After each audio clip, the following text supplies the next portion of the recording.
And we are joined now by Atul Chandra. Comes from India and is from the Tricontinental Institute. So thank you for joining us and teleSUR English. And I would like to start by asking, what is the relevance, what is the importance of this installment of the Social Movement Council that is happening today? And why come here to participate at this regional mechanism? Thanks to teleSUR first. I mean, for me, it's a very interesting sort of mechanism which they are talking about. I have seen people coming out of social movements, becoming leaders, becoming very successful politicians, and also, when I say this, I'm not saying that they have not set up, I would say, very inclusive social policies, but I never saw I mean, this is when they were part of the movement, then they become very successful politicians. But I've never seen a council where the social movements directly come and interact with the government. And for example, when these social movements directly come and talk, they are very well, if you look at it, they are the voices of the people on the ground. They are the voices of the larger masses and transcending boundaries. It's not only something which is, let's say, something of Venezuela, but something which is transcending boundaries in Latin America. And I think that's very, very interesting.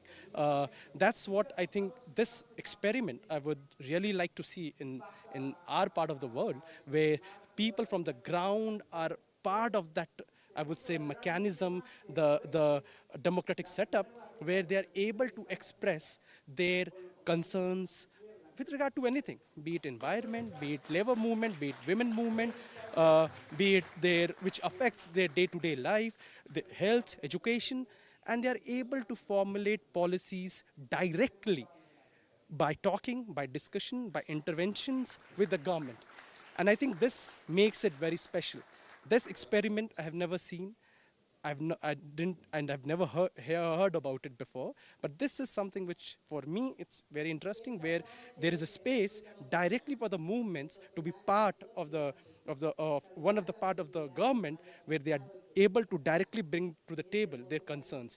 And I think that's interesting. I mean, we see in our part of the world, all the organizations, they have to come up with protest, with their movements, and then a delegation goes, and then they raise their demands. That's how we function. But have you ever thought where they are already part of it in the state machinery, in the government machinery, where they are heard not only when they are protesting, but also when the